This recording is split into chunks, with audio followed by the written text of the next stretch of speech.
What's going on, y'all? Welcome back to another Smackdown review. So, not too much happened. I had one for Raw, kind of like let the days get away from me, so I forgot to upload it. So it didn't make sense to upload it now. But, yeah, nothing too much even happened on Raw or Smackdown. Smackdown was the more significant of the two, though. And I'm going to tell you why.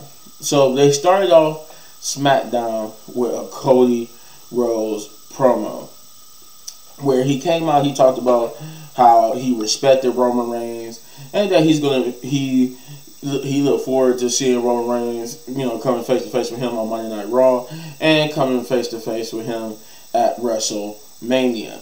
And that he's pretty sure, and he's saying he's going to beat him at WrestleMania. I think, yeah, he also said that too. He was going to beat him.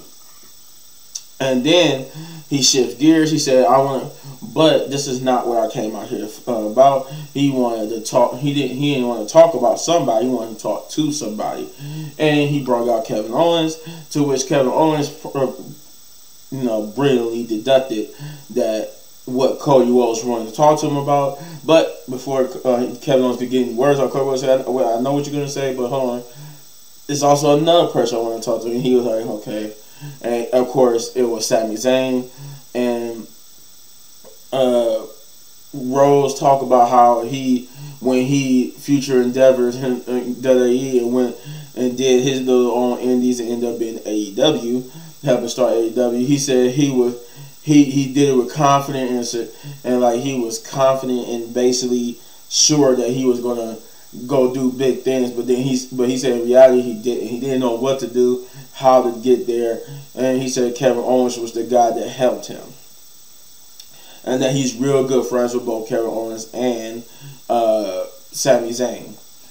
So he basically brought them out there to, I guess, hug it out, if you will, because that's what the crowd kept chanting. It was hug it out, and he wanted them to put things aside. He wanted more so Kevin Owens.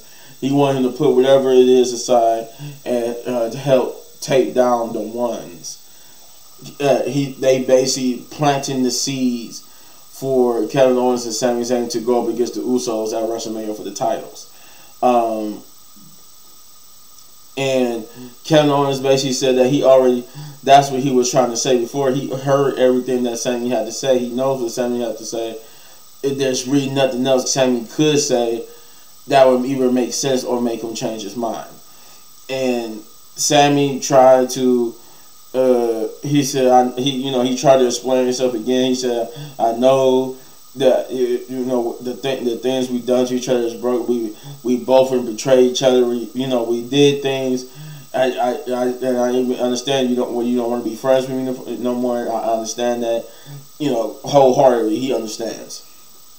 But he says he begs Kevin to put aside everything to help get it done, to help take down the ones, take down the bloodline, and he said before, we don't even have to be friends, we don't have to be none of that, because I understand what I did is wrong, but we still need to get this done. We need to do it together. And Kevin Owens said basically he heard all this before. He understand that. He said, I understand that you want us to work together to take down the bloodline. You understand?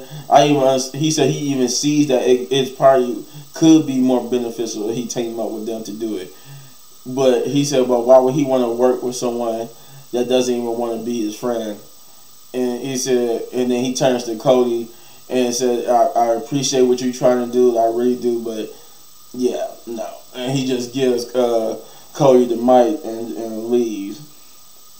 And that's pretty much the end of that promo. But I think when Kevin Owens was going to his car to leave, Sami Zayn will follow him and ask him, will implore him to implore him to forgive him, or at least forgive him enough to work with him, saying that I understand. He said, forget everything I said. We are friends. We always have been friends. We're brothers, and I love you, and that I will always be here for you. And Kevin Owens, kind of like took him back by what Sami Zayn said, still got in his car and left. But would that be the end?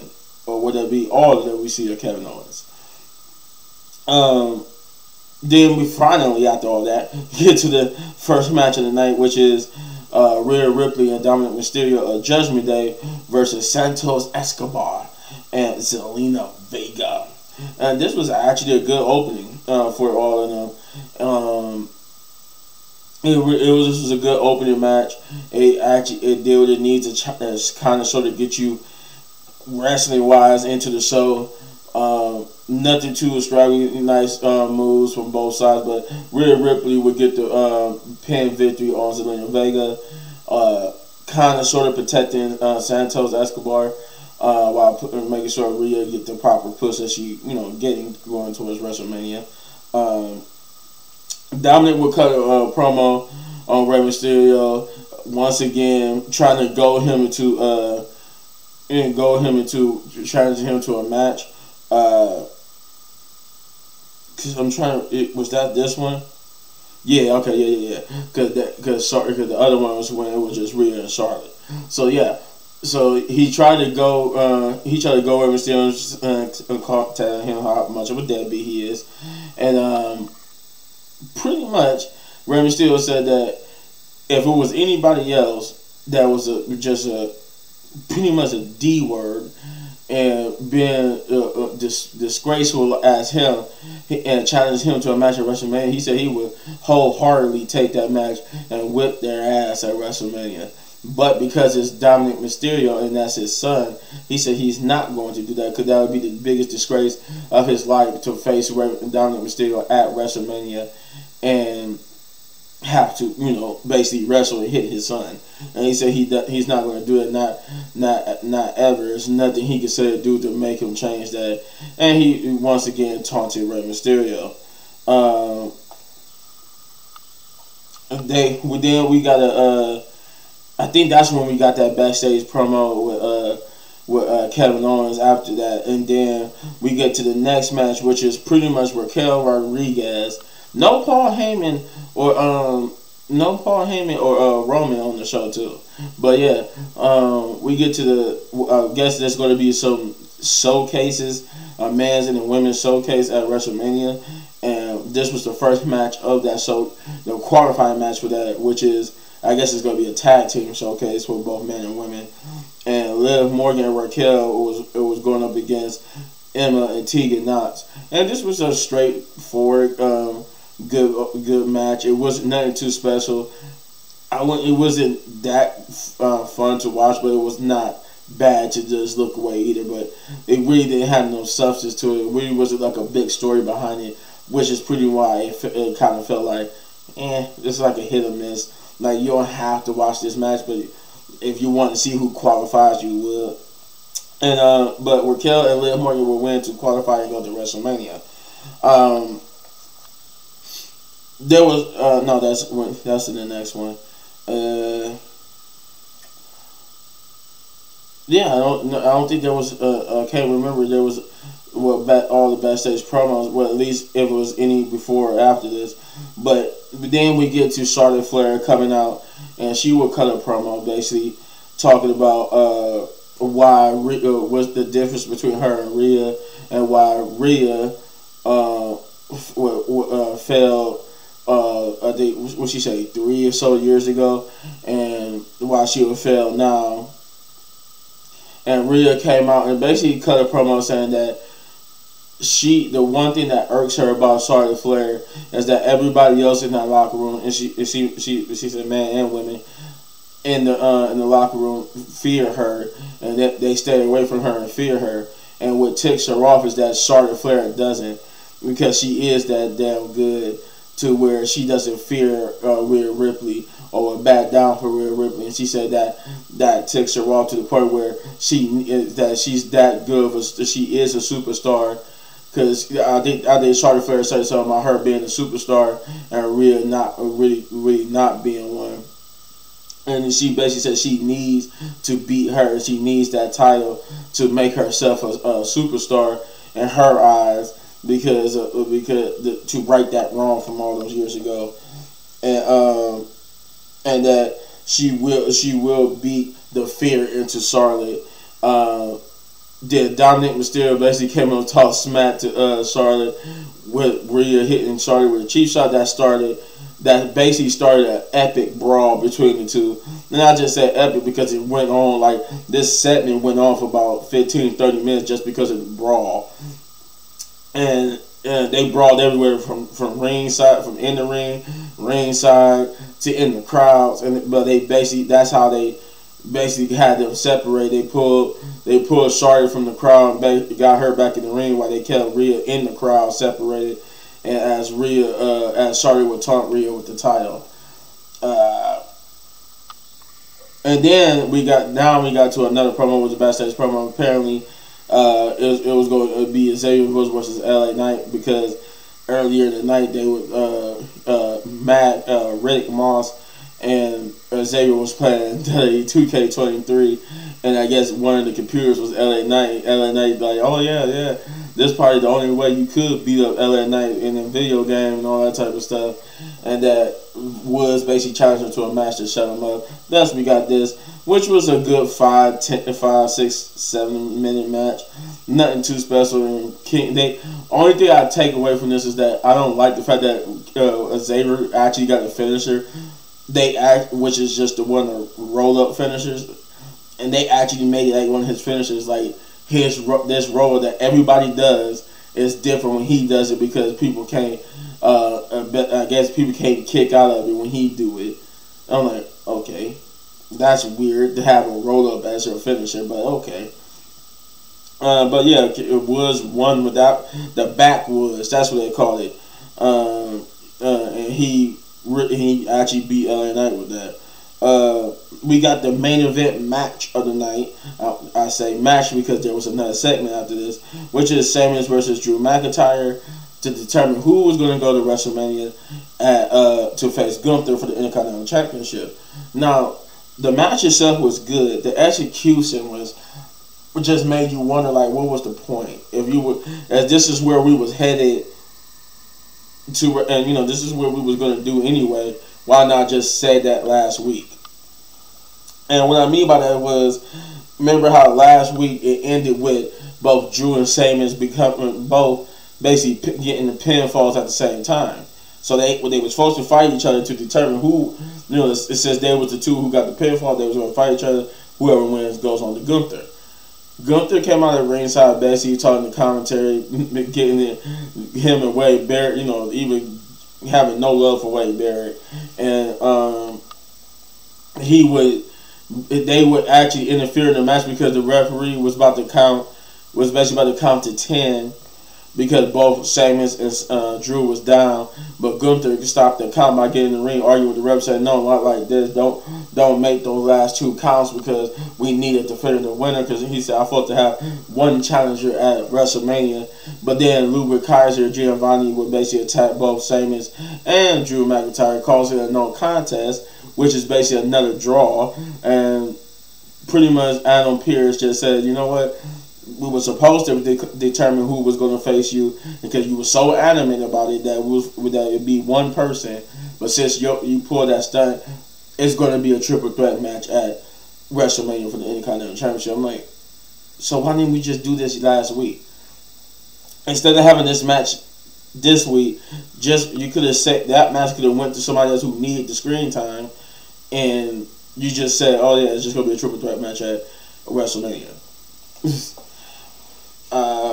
But yeah, then the main event, the last thing of the night was Jay and Sammy's confrontation, where they finally confront each other about both of their actions and why Jay did what he did.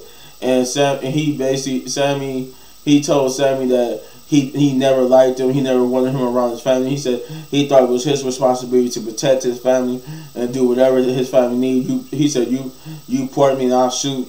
Basically I get whoever get to do. I'll do whatever I gotta do for mine. But he said, then it's all started to change. Everybody started to like Sami. He said the Tribal Chief, Jimmy, Solo, Paul Heyman, everybody started liking him instead of him, and then he started finally liking Sami.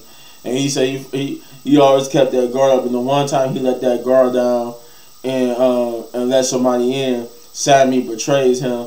And he said he betrayed him. So he said, what else could he did? He said he had no choice. But then Sami interrupts, saying, "You do have a choice. You always have a choice, but you keep choosing the wrong thing. You keep choosing to be with you keep choosing to take Roman Reigns' abuse." He said, "I loved your family. I love Roman. I love all of that. I just wasn't gonna take Roman's abuse anymore, like you keep choosing to take, and that you do got a choice." And that he said, "You're not." He said, "You know what? You're not even mad at me about what I did. You're for hitting Roman with the steel chair." He said, "You're mad because you didn't do it first." It made Jimmy. It was excellent storytelling. It made Jimmy look like he was deep down second guessing his decisions and second guessing whether or not it was the right decision to choose Roman and everything. Cause it was like Sami was making sense to him. He was thinking like, what? Like, it's like he has a point out. Roman is kind of abusing me, and he is kind of making me do stuff I don't want to do. Like, he didn't want to. He already said he didn't want to betray Sami, but he had no choice. And this led to a brawl between after Sami basically trying to talk some sense into Jay. Jay would turn around and attack Sami, which brought out Jimmy. It was a double team, but then Kevin Owens' music would hit.